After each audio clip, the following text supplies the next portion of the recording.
Kusasa. Chanini kusasa. Kusasa.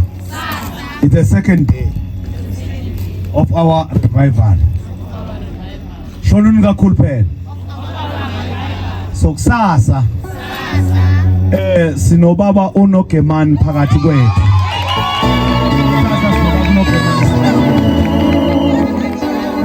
Sasa sinobaba unogemani phakathi kwethu.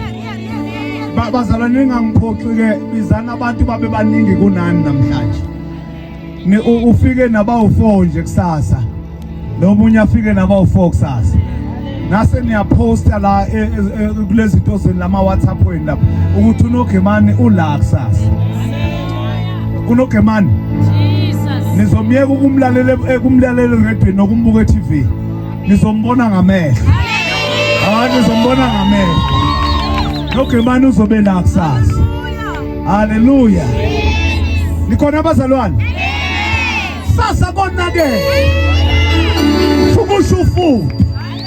Udansa unopopo. Konakele Lehae. Yabona iLehae le sifuna ukushaya ne chief demon yakhona ikhale ithi nca. I-chief demon yehlulekile ingazi ukuthi izokwenzani. Ngoba sifikile. Okay. Asibambele verse ngifundele nje umuntu oyedwa namhlanje kuphela. Ukhona umama wami isithando sami Nkosi yami nanga umama wami. Umyela yani ngakuye nazi isithando sami.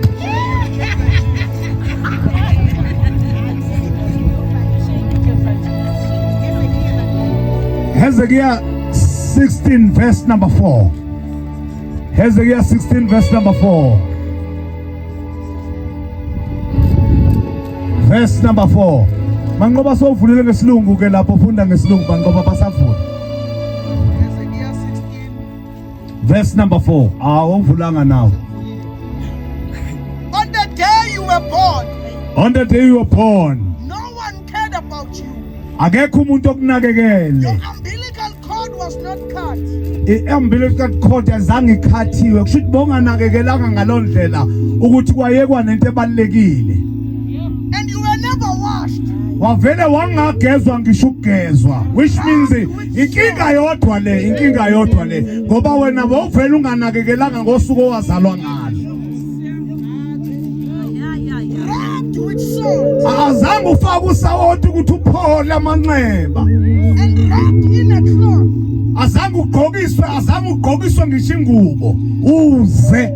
No one had the slightest interest in you. Akekho namunye umuntu oke wakucabanga wakubheka nje. Hlala phasi boy.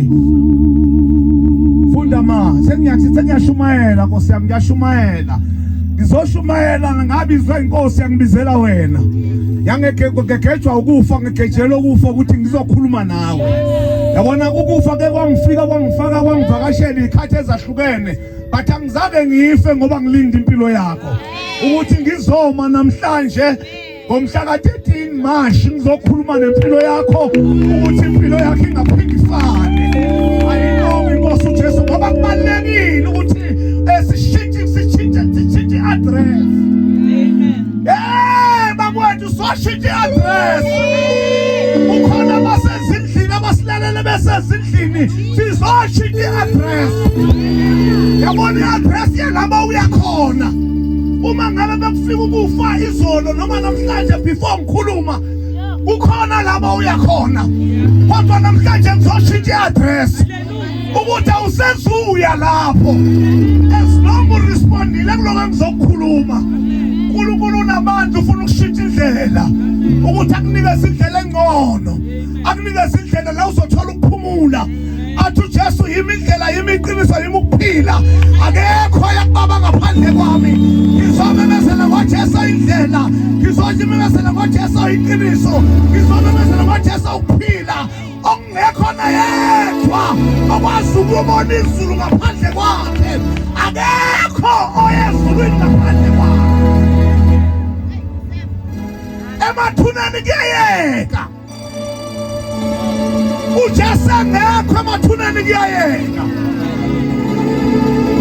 emathuneni kuyayeka uJesu engazange afike emntwini ahamba umuntu angene ethuneni engazange ahlangana noJesu bathi ubuye ezulwini bona udinga uJesu. Hallelujah. Thank you, Jesus. Ithuna lindaba alinandaba ithuna kuzihlalela impethu lapha silinde wena kodwa masekudlulwe ethuneni siyakhaya ezulwini sifuna uJesu silinde uJesu. Athi bakhona abanye bayoza kimi bathi asikwenzile lokhu saphinde senza lokhu saphinde nalokhu sakwenza sikwenze egameni lakho. Athi kuyothi thethani benzi bokubi yena belisebenzela khona. Meaning akukona ukukhuluma ngegama likaJesu okufaka ezulwini kodwa okufaka ezulwini ukuthi uhlangane noJesu. Akukona ukukhuluma ngezilimi okufaka ezulwini. Akukona nokuzibandakanya namazalwane okufaka ezulwini ukuhamba nathi kuze kube ngathi uyaya la siya khona kanti uyilalela kutshela useshweni lokuhamba nathi kanti esikhokweni uyofika ukhaliswa ukuthi ngaze ngadlala. Ngabe kuvele nje ngavele ngayeka ukudla isono ukudla iparish ngesipro ngavele ngalihlafuna nje.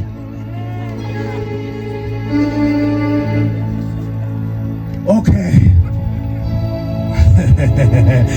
Funda ma. uHezekiya 16 isihloko sendaba umfazi ongethembekiyo. Abona wabe ngizokhuluma ngalo mfazi ongathembekile. Engiyokhuluma ngize ngikhulume ngawe. Bengeke ngikushiye ngaphansi. Bengeke ngikushiye yabo bengeke babekho bezophuma discharge. Umfazi ongathembekile. Phela uma uJesu ebuya akazange uzolanda ndoda. Uzolanda umfazi. Uzolanda umakoti wakhe. Uzolanda umuntu ongamchithelanga. Uzolanda umuntu ohlalile wahlala ngentombi. Ohlalile walinda umakho walinda umyeni. Nikhona kodwa makhona. Hayi laba abashithayo. Hayi laba abashithayo. Ngapha yabona ukuchitha lokho abakushithayo. Wena ngikhuluma ngalokho kobufebe bakho. Ngokukhuluma ngaleyo kushithela uJesu. Ukuthi ngapha uthi uyakhonza ukhonza uJesu. Ngapha wenza izinto ezingangazithandi uJesu. Ngapha uthi uyamkhonza uJesu. Ngapha izinto ozenzayo ilezi angazifuni uJesu. Wena usono umngani waso. Isono sidliwa uwe. Isono siphila kuwe. Ngapha uthi unoJesu. Ngapha uthi uyakhonza. Umfazi ongathembekile endodeni yayo. Lalela ngokutshela mntana baba. Lukhona usuku oluyobalubi. Oluyovutha njengeziko. Elithi iBhayibheli lami bonke abenzi bokubi bayoba yirabishi ngalelo langa. Bayoba ngamabibi ngalelo langa. Amalaki chapter 4 verse 1. Lithi kukhona usuku oluyofika nofika njengeziko. Bonke abenzi bokubi bonke noma ubani owenza okubi noma ubani noma ukwenza esepulpiti noma ukwenza esekhaya noma ukwenza esemgodini noma ukwenza kuphi bonke abenzi bokubi bonke bayoba ngamabibi ngalelo langa. Kuba izinto zokushiswa amabibi irabishi into yokulahlwa. Cabanga sowulahlwa ngathi ukhuluma ngezilimi. Cabanga sowulahlwa ngathi unesikhundla esontweni. Cabanga ulahla ngathi sowuhlonishwa emphakathini. Cabanga sowuphethe iBhayibheli eneconcordance. Sowuphethe iBhayibheli enamandla. Sowuphethe iBhayibheli esilungu. Noma ungakwazi ukusikhuluma isilungu uphethe lona.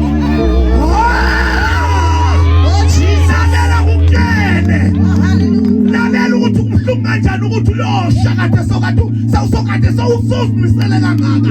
Sowugqoka iwivi ye-5,000 mawuye esontweni. Ukuthi bakubone kahle futhi ufike late ngalelo langa. wenzela ukuthi kubonakale kahle ukuthi wena ufuna ukuyisusa ngapha uphinde uyilahlele ngapha uyisuse ngapha uyilahlele ngapha yabona kubonakala kahle yabona so kade ugqoba i-markdown ne-markup waze wathiza washaya ithizi ishiya sikalazi beqala ngalaphi laphela ngalaphi Jesus. Siyabona sewafaka inkophe Nkosi yami ungathi unodoli wase-Edgars. Oh, hallelujah. Size Nkosi. Yo uyosha sewungathi sewuzenze wamuhle kangaka sizoshintsha i-address bakwethu sizoshintsha i-address Thank you, Jesus. ukuthi nendlela ohamba ngayo inengozi mntaka baba usuba umfazi ongathembekelanga Nkosi yami. akasithembakali lalela hayi ngeke ngikhulume unogebani uzobegijima nathi la ningamthulisi njengoba nimthulisa nje ngiyeke nikhulume namhlanje igame yami nami ngikhulume aliboka igama lenkosi abake ngikhulume lithi iBhayibheli kuyoba khona intombi ezilishumi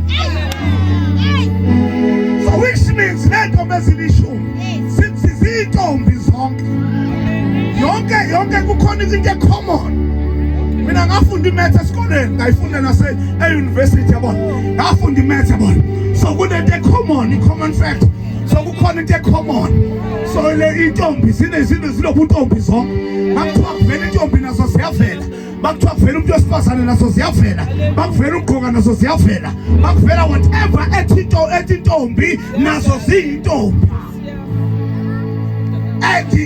bakuthiwa abaphethe ibani nazo ziyiphethe akuthiwa abaphethe amakhorasi nabo bawaphethe Nkosi yami baze bashaya ngisho intomayi baze bacimeze bapheka phezulu uzufunge wena ukuthi siyahamba siye ezulwini athi umntakadamini waziswela kosamaziyela ekhaya ezulwini athi bathi basebeshaya ithomoyi kube ngazi ukuthi amathwasa ephuma emgoqweni athi bapheke kade bapheke mfundisi bapheke baba bapheke ngathi sebephuma emgoqweni ngithi ngiyabapheka mfundisi nokumele bapheke phezulu ngithi amathwasa aphelele ngithi akanikile amakhanda ngithi amathwasa emgoqweni Hey. Ngiyabuza baba. lalelani bazalwane ngokusho uDlamini lo enginyenyezela athi bapheke ngaleso sikhathi bapheke phezulu banikile amakhanda so ubona ukuthi bathwasa ngempela lawa Zakhala ke manje.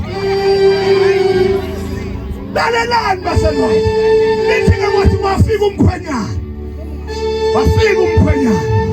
bonke bahleli ndawonye balindile njenga nawe usanesikhathi sokube secaweni awusigeji isikhathi secawe ulindela silinde khona uphethe isibani nawe njengathi but ikhona inkingo nayo awunawo amafutha and amafutha njengoba engekho ufuna ukukutshela ukuthi isikhathi sokuthola amafutha akusona isikhathi sokufa nasiyothola amafutha but isikhathi sokuthola amafutha atholwa before ukuyofa because there is no redemption beyond the grave laphendukwa ngapha asiphenduki sesifile ukufa akusenzi siye ezulwini sibagwele lapha avana nase-Olifantsfontein izihogo bahlele esihogweni bahleli abanye basivimbele endleleni sihamba basenze sishayisane ngemoto behlele emgaqweni bengayanga ngisho ezulwini lalelani bazalwane lalela ukubona ukushayisana imoto ziphinde zishayisana kanti bafa bangayanga ndawo onozulane nje angizwanga ngithi ngizongizwa kusasa lapha ngasekhaya lela ngihlala ngakhona ngasekhaya ekhaya bengangazi ukuthi kuphoda ngasekhaya ukhona indaba eyayikhona kwakukhona umuntu okuthiwa avundazi isibhaca avungazi. So lo baba lo avungazi bakuthi maqala khwalala kuba khwalala nje qala ukuthi kuba zocala ubaba avundazi ehle lapha afela khona ahambe endaweni ehlayo wafa egibeli yasha uyoze uyasha ikhala uthi uyabheka uthi ngoba phansi ubheka ukuthi lingakuphi yasha likho uyabheka phezulu alikho uthi uyahamba uyalizwa inyathelo zeyashi ziyasondela uzizwe mase zisondela kakhulu uzosho wena uthi asho qala athi avundazi. So ngaleso sikhathi ethi avundazi uyogijima uzephule ngoba ukhulumiso ongalazi livela kuphi. Gijima ungene endongeni uzephule ubaleka into ongayazi. Umuntu wafa kwathatha uhlahla kwathi ungenile usekhaya wenzela umsebenzi kwathi uyabuyiswa wenzela Nkosi yami wahlatshelwa wangeniswa wakhitshwa wenziwa yonke into wenziwa kodwa nanga uyasivimbela endleleni. Ngoba ezinye zezinto ziyenziwa kodwa zenzeka.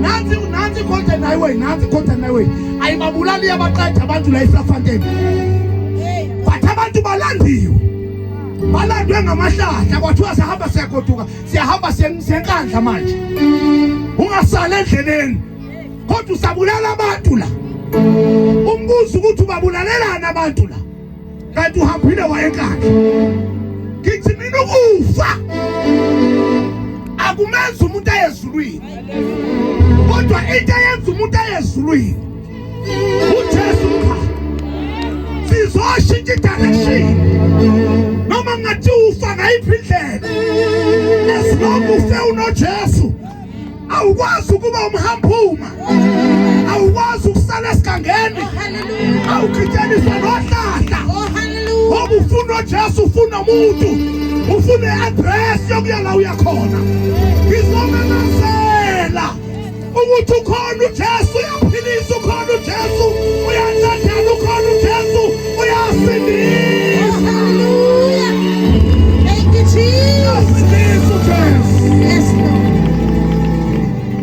Udama wami Nkosi yami ave kushumayela Nkosi yami ave ngishumayela ma ngishumayeza umuntu esendlini shumayeza umuntu esendlini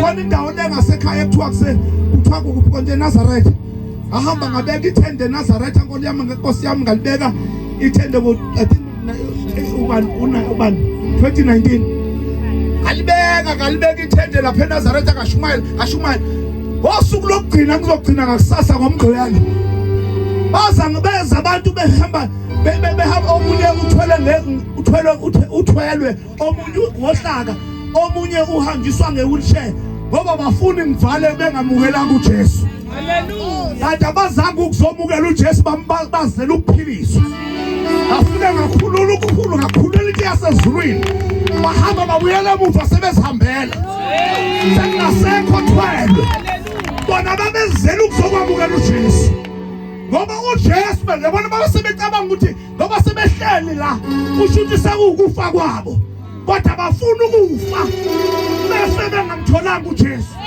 kanti baze kahle bafika uJesu mhla efikile efuna bazobaphakamisa ukuze kuphakanyiswe igama lakhe efuna ukuzophakamisa abantu abahleli phansi ukuze kubonakale yena ukuthi kanti ungubani yena.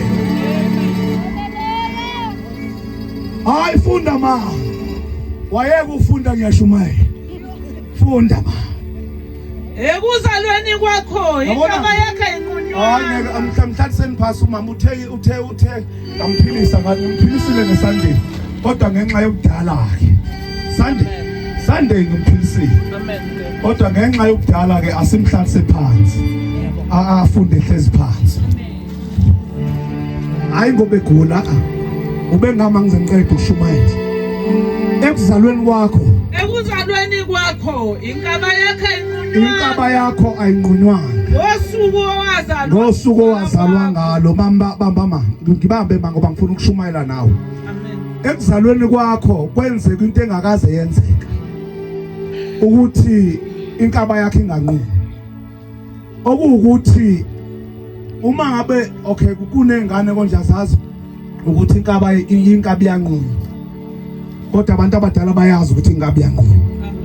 So uma umuntu engaphakathi esiswini akadli ngomlomo ukhona uyindwebendwebe njenganalo wami nje.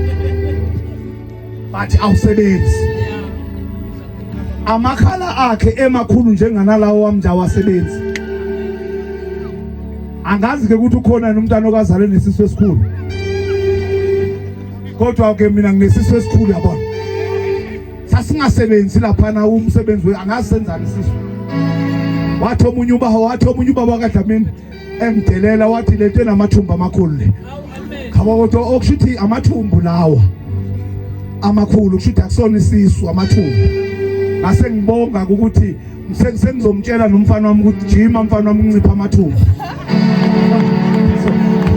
So ukuthi uzokuncipha amathumbu kunganciphisisi ukuncipha amathumbu. So obviously kuzokuncipha lesisu. Okay. Asibambe. So uma ngabe umuntu esesiswini sikanina udla ngenkaba. So manje iBhayibheli lithi ekuzalweni kwakho awuphumanga uphumile kona uphumile. But inkinga awunqunywanga. The problem uhamba kanjani umama wena uhamba kanjani? Which means la kukhona inkinga. Inkinga kamama wakho nenkinga yakho because umama wakho akakwazi ukuhamba because wena usabambelele kuyena. Nawe futhi awukwazi ukuphila ngoba phela ukuphila kwakho kusaphila enkabeni. Awukwazi ukuziphilela because ukuphila kwakho kusaqhubekela enkabeni. Simple means uNkulunkulu uthini la? Nesikhathi sisindiswa sisindiswa. Ufanele ukuthi siyazalwa. Ukusindiswa uthi uJesu uma ekhuluma noNikodima uthi umuntu mengazalwa kabusha. Mengazalwa kabusha. So which means ukusindiswa kukuzalwa. The minute sizalwa. So which means kukhona izinto okufanele zinqanyulwe.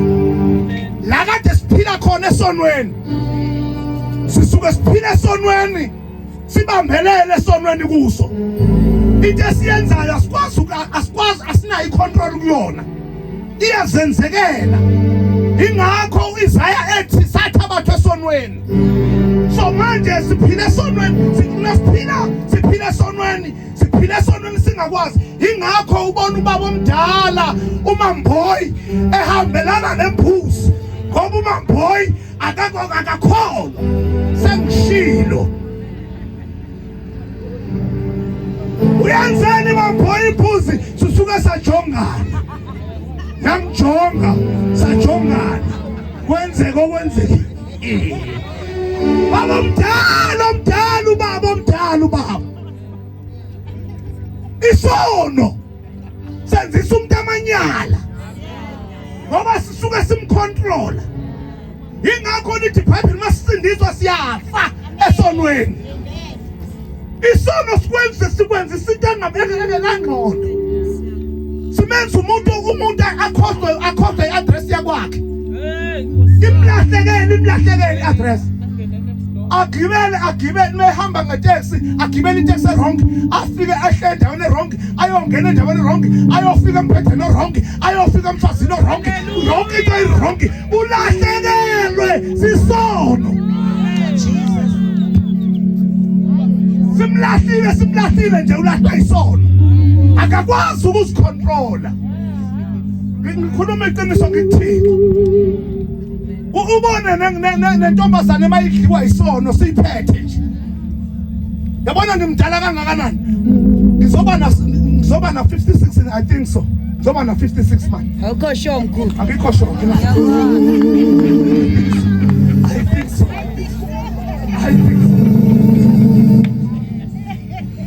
But intombazane ifunde high school, ifunda grade 9. Grade 9. Idlule eduze kwami ibona isoka ekhehleni. uyibone nje ukuthi indlela edlula ngayo iphakamisana nesimanyana ibonisa ibokisoke ekhehleni ibanjwe sisono angithi jwayele ukutshela omkhulu la kufanele kuthiwe mkhulu khona bathi bheki emkhulwini bheki ulahleka ingqondo uzothi bhebe ekhehleni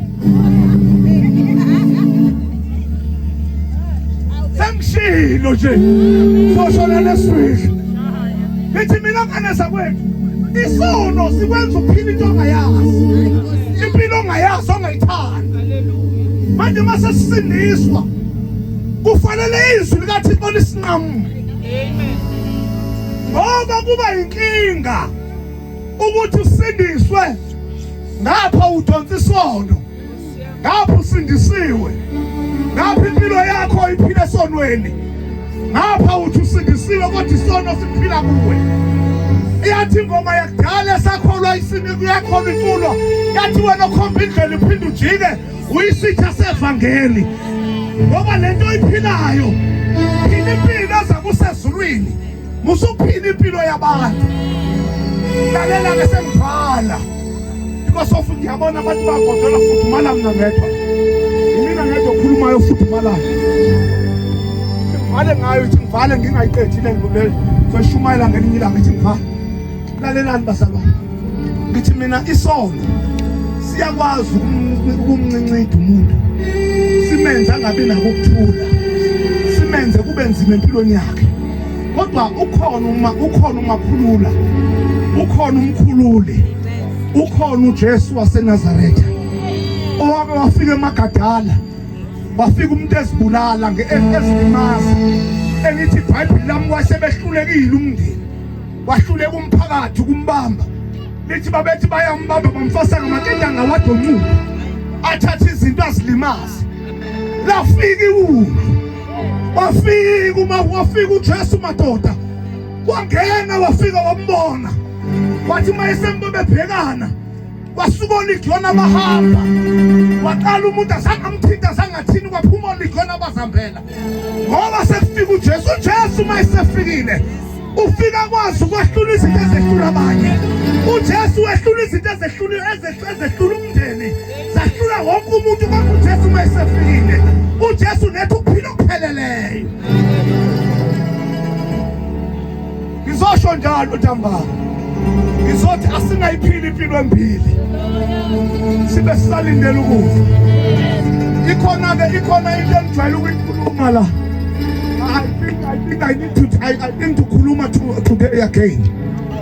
I think I need to kuluma it today. Lalela.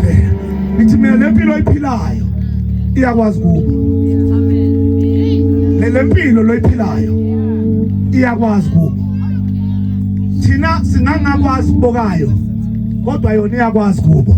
Amen. Na ufike ekhaya ezulwini awufika ubheke ubaba uLazaro ubheke ubaba uDivasi bazokuxoxela indaba ukuthi impilo oyiphila kulomhlaba iyakwazi kuba lithi iBhayibheli kwafu uDivasi kwafu uLazaro sambamba ingilosi zamsa kubo wathi noma emhlabeni kade emhlabeni engelutho kade engenalutho kade umuntu kade kumngani wezinja zimkhotha kade banga ukudla kanye nezinja nezilonda zakhe zikhothwa zizinja kodwa mayisefa impilo ayiphilile yamthatha yamsa kubo wafa nomunye engicabanga ukuthi uba wayefika lesikhathi wakuyofika ibhiwani le iP3 akazothathwa iP3 oyicebo lethu laba ngathi banegama abangabathile sinamagama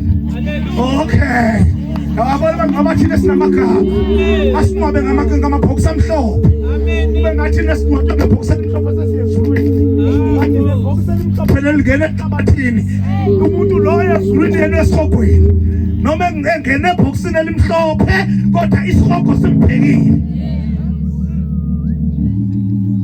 sengishilo wafa yamthatha impilo yamkhothisa yamsakubo Abraham bawungeke ungenzela umusa na. Bawungeke ungenzela umusa na baba Abraham. Qala uthumele isithunyanyana lesize kimi. Wabona uyahluleka kuyena. Wasethi no, sake songisizela abakithi abasele.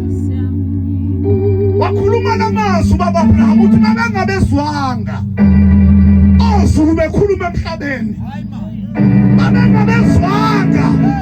Ozulu beshumayela emhlabeni. Nabo benza lapho. Lawukhona. So ingakho ngizothi sizoshintsha i-address yakho. Akufanele uye la uyakhona. Bekubalekile ukuthi ushintshe i-address. Usasenganeno. Glory to Jesus. Hallelujah. Lithi iBhayibheli lasifunde khona awusibangi inkaba yakho. Baningi abantu sikhonza nabo basibangi inkaba yabo. Sethukwa nje sethukeka kangaka nje. Inkinga yabantu esuka sabanika imike kanti abasibanga. Sethukwa nje sisuka sahamba nabo sashana bitomoyi ithomoyi. Sasuka sahamba nabo sabafundisa izinto zasekhaya kanti abasibanga. Sesithukwa kade nabo. Oh, sengiyathanda. Ethi iBhayibheli awuzange unakwe ngendlela onganakoka ngakhona awumbathiswanga ngisho kwembathiso uhamba uze. That is why bazalwane sesithandaza uma umuntu oqala edla isono eBhayibhelini. If I'm not mistaken, chapter number 3 eqala nje edla isono. Into oqala ehlela kuyena ukuthi avela jaji. Wavele wasibona ubuze. Wasibona ukuthi akaqhokanga. And wakhanda icebo. Wathatha amahlavu wawabeka. Izulu labona ukuthi lamahlavu lawo kuzoqhamuka ilanga. Azosha, kuzoqhamuke umoya azaphephuka. Ubuze uzosala bukhona. uNkulunkulu wenza isimangaliso. Wabulala isilwane wasithatha isikhumba wathi gqoka isikhumba. Ukuze umuntu angabi nobuze ugqoka isikhumba. Meaning ngaliboka igama lakho ukuze singabi nobuze sigqoka uJesu. Ukuze ubuze kithi kungabi khona sembatha uJesu phezulu kwempilo yethu. Or simple means sembatha umoya ngcwele. Ethi manje sembatha umoya ngcwele. Usenza singabi nabo ubuze. Asisakwazi ukusibona ubuze bethu. Lalelani bazalwane sasizinja. Ekufanele silahlwe. Kodwa wafika uJesu wasithatha. Wafika umoya ngcwele wasigeza. Wafika umoya ngcwele wasembatha.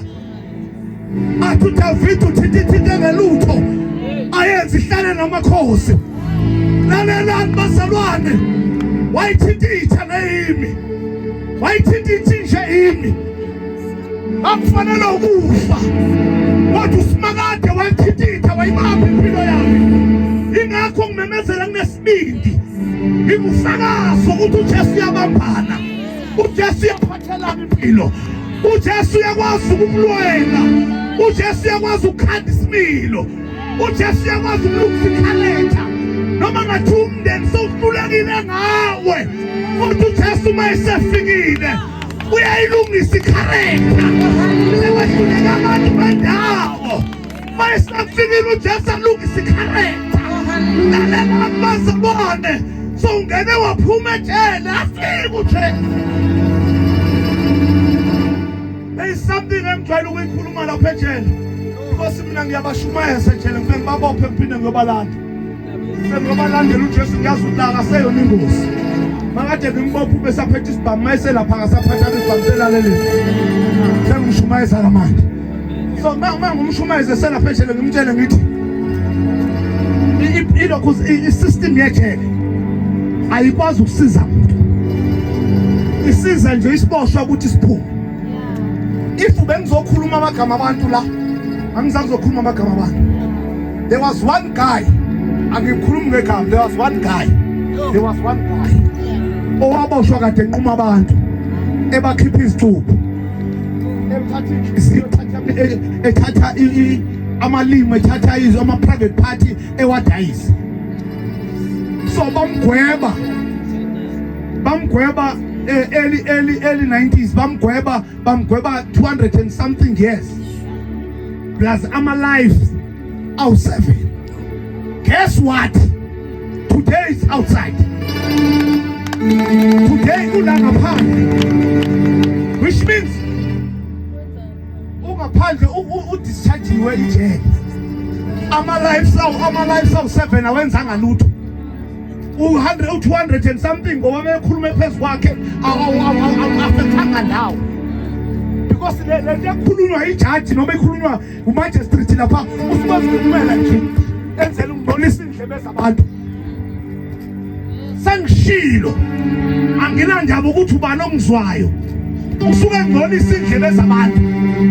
Kuthiwe umuntu ugwetshiwe 7 lives, wagwetshwa 200 and something, kuthiwa lo muntu ufele ejele, but simbona loya owayenquma abantu usengaphandle.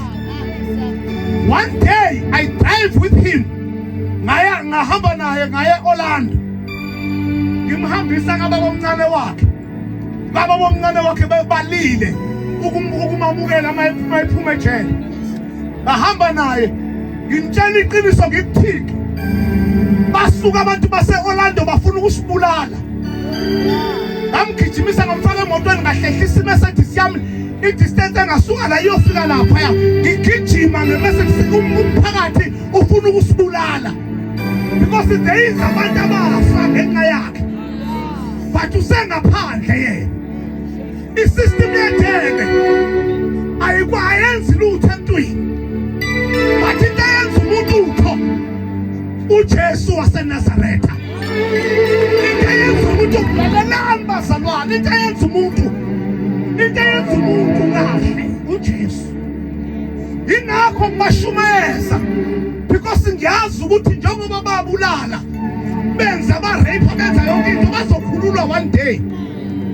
Kungcono uma bekhululwa benoJesu. Kungcono bakhululwe bephethe amandla. Kungcono bakhululwe bethola into yaphezulu kunokuthi bakhululwe basezoqhubeka abanquma abanye. Umfana omnango ufakazi. There is one guy omunye wakhona lapha engamazi ukuthi ngakuphi. Ukuphumile ethi umzalwane. One day ngirecover imoto ethokoza. Imoto etshontshiwe ngimthola khona. Endoda ngoba phela waphuma ejele uthi usindisiwe nje. So ufuna bentshontsheni.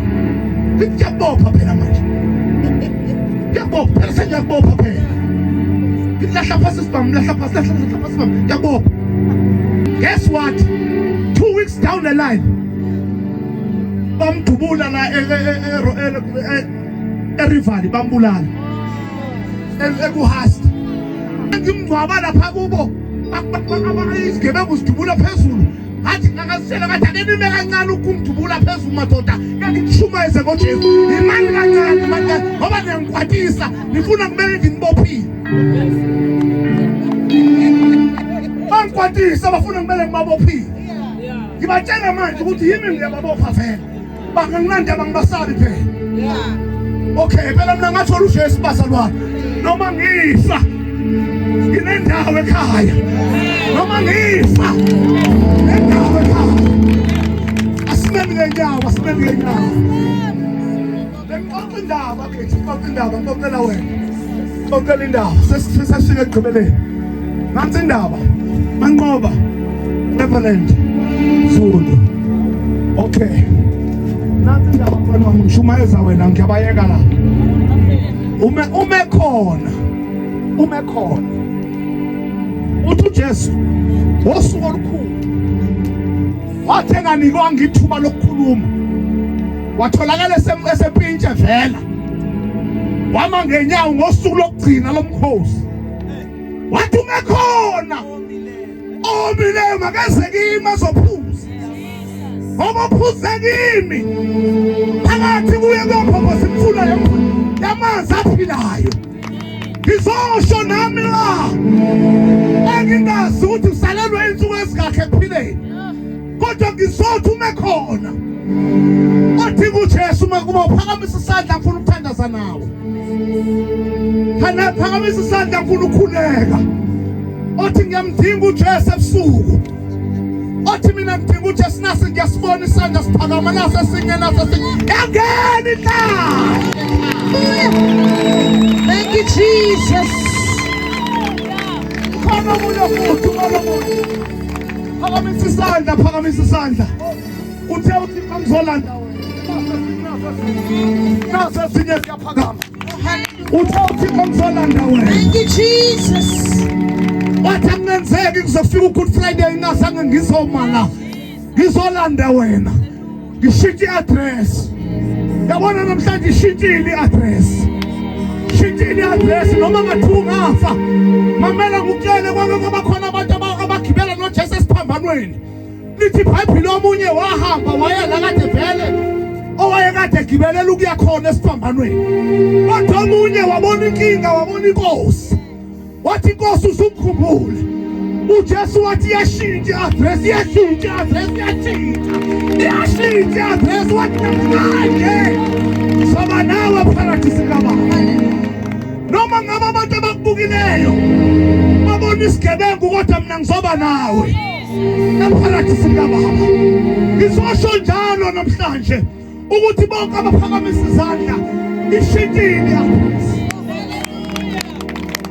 Ngicela nize bonke labaphakamisa izandla ngicela nivakashele ngingababheki nabamanyamana ngasemva bekani mina ngimuhle bakwethu. Thank you, Jesus. Thank you, Jesus. Thank you, Jesus. Ngingababheki labayana bani mina ngethu umuntu omuhle la. Thank you, Jesus. Oh yes, Lord. Phakamisani izandla khona bephakamisele labasele. Thank you, Jesus. Wena usele neshwa Nkosi yami. Wena kade uphakamisa isandla waphinde wasehlisa ngoba ngiza ngaphambili ngicela ukukutshela usalela neshwa ngoba lento ezokwenzeka kulaba kuwena izokwenzeka. If kungenzeka ibhadi uphunyukela lokuphila kwakho uyala kade uvela ubuza khona kodwa laba ushintshile indlela. Ngicela usukela ukhona woza kimi wena kade uphakamisa isandla woza kimi. Oh, thank you, Jesus. Master Jesus, we bless your holy name. Okwenza ukuthi ubona ngathi kufanele kanti usibona kungafanele. Thank you, Lord. Ngifuna ube umuntu onesibindi njengebhubesi. Thank you, Jesus. Othi mina ngifuna ukufa ngiyobona uThixo. Ngifuna ukufa ngohlala noJesu. Thank you, Jesus. Ukhona na usele ngephutha. Sengiyathandaza. Ukhona usele ngephutha woza siyathandaza. Thank you, Jesus. Thank you, Lord. Blessed be your name, oh God. Thank you, Jesus. Thank you, Jesus. Thank you, Jesus. Oh, thank you, Lord. Umuntu ekuKristu Jesu Bakashada siyabo. uyisidalwa esisha. Thank you, Lord. uthi umpostoli Paul umuntu ekuKristu Jesu uyisidalwa esisha. Kwakudala kuyadlula maqeda kuvela okusha. Thank you, Lord. Ngamanye amazwi kunendawo ekuKristu. Indawo engekho ebantwini. Indawo engekho elihayi. Indawo engekho ukuthi abantu bakubone ukuthi unjani. Kodwa indawo ekuKristu. Daka baba le ndawo ekuKristu ingcono kunazo zonke indawo. Kunamashakatha. Uthi uKristu beyikhuluma kuJohn uthi hlala kimi bese nami ngizohlala kuwe. Ngoba kuyahlaleka kuyena. Uhlaleka abantu sebekrejectile behlaleke. Uhlaleka abantu basakufuni kodwa hlaleke. Uhlaleka wena mali kodwa hlaleke. Uhlaleka senzake izinto kodwa hlaleke.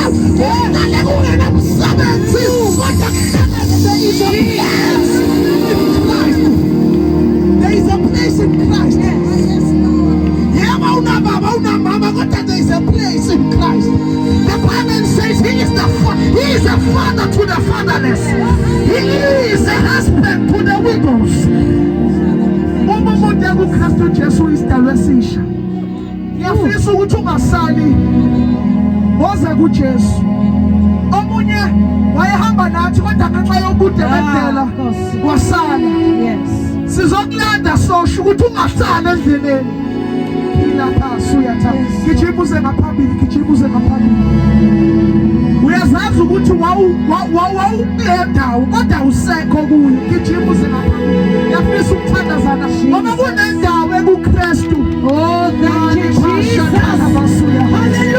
There's a place in Christ. Hallelujah. Thank you, Jesus.